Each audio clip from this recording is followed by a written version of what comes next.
ومركي ugu horeysay Cabdikariin Sheekh Muuse qalbi dhagax warkiisa si rasmi ah loo maqlo tan iyo markii 10 bilood ka hor loo gacan geliyay dawladda Itoobiya. Cabdikariin Sheekh Muuse qalbi dhagax ayaa ku jira xabsi ku yaala magaalada Addis Ababa waxaana shalay halkaasi ku booqday madaxweynaha dawlad goboleedka Jubbaland Axmed Maxamed Islaan Axmed Madoobe. sawirro si weyn loogu baahiyay baraha bulshada ayaa muujinaya Axmed Madoobe iyo qalbi dhagax oo mar wada taagan marna kuraas ku wada fadhiya.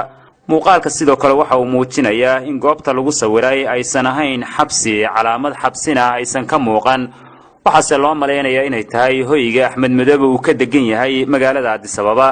sawirrada waxa sidoo kale ay muujinayaan saansaan kasta oo ah in xaaladda qalbi dhagax ay caadi tahay xitaa caafimaad ahaan aysan ka muuqan wax diif iyo duruuf nololeeda. sidoo kale waxa sawirrada ka muuqda in Cabdikariin Sheekh Muuse qalbi dhagax uu dhool cadeynayo. warbaahinta ayaa loo xaqiijiyay in madaxweynaha Jubbaland iyo ra'iisul wasaaraha dalka Itoobiya ay ka wada hadleen arrinta qalbi dhagax iyadoo Axmed Madoobe uu Itoobiya si rasmi ah uga codsaday in qalbi dhagax xorriyadiisa dib loogu soo celiyo balse Itoobiya kama aysan hadlin arrintaasi. 2 bilood ka hor Itoobiya waxa ka dhacay isbedel siyaasadeed oo mug weyn waxaana yimid ra'iisul wasaare cusub gudoomiye baarlamaan oo cusub iyo waliba isbedel kooban oo xagga golaha wasiirada lagu sameeyay. waxaa sidoo kale Abiy Ahmed ra'iisul wasaaraha dalka Itoobiya uu la yimid siyaasad furfuran oo si weyn gudaha iyo dibadda dalka Itoobiya looga soo dhaweeyay. waxa uu la kulmay mucaaradka Itoobiya ee EPRDF ku kacsanaa waxauna sii daayay dhowr ka mid ah maxaabiista siyaasadeed ee ku xirnaa xabsiyada dalka Itoobiya. siyaasiyiinta maxaabiista ah ee la sii daayay waxa ka mid ah Bashiir Ahmed Maqtal oo dhowr iyo 10 sano ku xirnaa dalka Itoobiya kuna eedeysnaa inuu ka tirsan yahay ururka ONLF. Bashiir oo dhalashada dalka Canada haysta waxa dib loogu celiyay dalka Canada waxaana hadda la isweydiinaya in muuqaalkan cusub ee Cabdikariin Sheekh Muuse qalbi dhagax ay saansaan u noqon karto in Itoobiya sii dayso mas'uulkaasi. waxa sidoo kale wararkan hadda soo baxaya ay dhabartab weyn ku noqon kartaa dawladda federaalka Soomaaliya oo mas'uulkan hore ugu tilmaantay argagixiso. 10 bilood ka hor ayay ahayd markii Cabdikariin Sheekh Muuse qalbi dhagax laga soo qabtay magaalada Gaalkacyo ee xarunta gobolka Mudug dhinaca ay maamulaan maamulka Galmudug waxaana la keenay magaalada Muqdisho kadibna waxa loo sii qaaday dalka Itoobiya iyadoo la sii mariyay magaalada Baydhabo oo ciidamada Itoobiya ay xarun ku leeyihiin. way adkayd in isla markiiba la ogaado dhiibista Cabdikariin Sheekh Muuse qalbi dhagax dawladda Soomaaliyana way ka gaabsatay intii muddo ahaydba inay ka hadasho qaabkii mas'uulkaasi loogu dhiibay dalka Itoobiya. saxaafadda Soomaalida iyo siyaasiyiin badan oo aad u faaqiday dhiibista qalbi dhagax waxayna dawladda Soomaaliya lagu cadaadiyay inay muujiso mowqifkeeda ku aadan arrintaasi.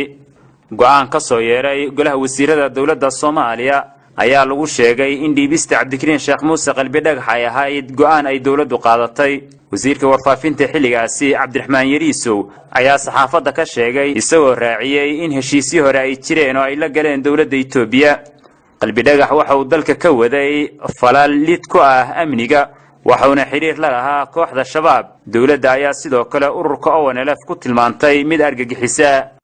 gaar ahaan dhacdadii sarkaalka jabhadda hubaysan ee ONLF waxayna sheegeen inuu abaabulayay falal lid ku ah amniga dalka oo in muddo ah ka dhex waday dalka gudihiisa xiriirna ula lahaa kooxaha argagixisada ee Al-Shabaab. warbixinta amniga qaranka kadib ayaa ra'iisul wasaaruhu wuxuu ka codsaday golaha wasiiradu inay ka doodaan falanqeeyaan eegaana dhanka siyaasadda iyo dhanka sharciga guud ahaan. wasaaradda cadaaladda ayaa warbixin dhanka sharciga laga dhageystay oo goluhu ka siisay ku aadan habraacyada muhiimka ah ee sharciga dalka iyo heshiisyada hore oo ay wada galeen dawladda federaalka Soomaaliya iyo dawladda federaalka Itoobiya. golaha waxa la hor keenay nuqulka heshiisyo ee dawladda federaalka Soomaaliya hore ula gashay dawladda Itoobiya 7 Juun 2015 kaasoo dhanka Soomaaliya uu saxeexay wasiir dawlihii markaas madaxtooyada Jamhuuriyadda Federaalka Soomaaliya Xildhibaan Maxamed Salaad ee dawladdii madaxweyne Xasan Sheekh Maxamuud. heshiiskan ayaa u aqoonsanaya kooxaha hubaysan oo ay ka mid yihiin Al-Shabaab iyo jabhadda ONLF inay khatar ku yihiin amniga labada dal meelna looga soo wada jeesto oo labada dal iska kaashanayaan si wada jir ah. waxaa sidoo kale la hor keenay golaha wasiirada heshiis la saxeexay 2 May 2016 oo ay dawladda federaalka Soomaaliya iyo dawladda federaalka Itoobiya ku heshiiyeen in ay si wada jir ah isaga kaashadaan la dagaalanka nabaddiidka iyo argagixisada si loo xaqiijiyo sugidda amniga iyo xasiloonida labada dal. heshiiskan isaga ah 2 May 2016 waxaa markaas dowladdii federaalka u saxiixay wasiirkii hore boostada isgaarsiinta mudane maxamed jaamac mursal geelle iyo mudane cabdikariin xuseen guuleed. qodobada heshiiskaas oo kuwa ugu muhiimsan ay ahaayeen in si buuxda aan isaga kaashano la dagaalanka iyo ciribtirka kooxaha argixisada ah gaar ahaan al-shabaab iyo ONLF. dood dheer kadib golaha wasiiradu waxay go'aamiyeen arrimahan. kow in siyaasadda dowladda federaalku ay tahay mid ku qasanta iskaashi dalalka geeska Afrika ah, xoojinaysana nabad ku wada noolaanshaha mandaqadda, xoojinta dhaqaalaha, iskaashiga iyo amniga, isla markaasna aan Jamhuuriyadda Federaalka Soomaaliya loo ogolayn in jabhado hubaysan ama kooxo argagixiso ah ay gabaad ka dhigtaan. labo golaha wasiiradu waxay hoos ka xariiqeen in shakhsigani uu ahaa sarkaal sare oo ka tirsan jabhadda hubaysan ee ONLF isla markaasna uu falal lid ku ah amniga dalka uu ka dhex waday geyiga Soomaaliya iyo mandaqadda iskaashi dhowna la lahaa kooxaha argagixisada ee al-shabaab. dowladda federaalka Soomaaliya waxa ay diyaar u tahay inay kaalin firfircoon ka ciyaarto wax walba oo ka qayb qaadanaya nabadeynta mandaqadda si waafaqsan. dowladda Soomaaliya markay hadalkaasi soo saartay waxaa cirka isku sireeray xamaasadii arrinkaasi ku saabsanayd, waxayna si weyn dowladdu ula kulantay cambaareyn kala duwan oo bulshada dhexdeeda iyo siyaasiyiinta. sidoo kale waxaa dowladda ku cambaareeyay arrintaasi hay'adaha u dooda xuquuqda aadanaha. saxaafadda ayaa sidoo kale si weyn u faaqiday hadalhaynta dhiibistii qalbi dhagax. kadib waxaa loo saaray guddi amuurtani soo baara baarlamaankana horgeeya siday wax u dhaceen.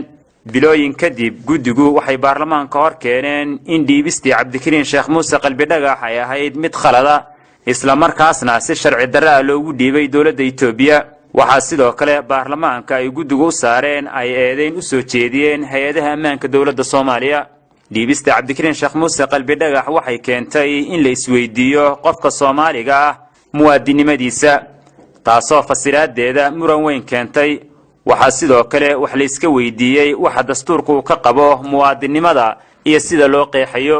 ururka ONLF ayaa dowladda federaalka ee dalka Soomaaliya eedayn culus ugu soo jeediyey inay muwaadin Soomaali ah dowlad kale u gacan gelisay, balse Itoobiya iyo ONLF waxa uu bilowday bilooyin kadib wada hadallo Kenya ka dhacay oo qodobo lagu wada heshiiyey balse aan si wada jir ah loo wada saxiixin. qodobadaasi waxaa ka mid ah in maxaabiista Itoobiya hayso ee ONLF ka tirsan la sii daayo.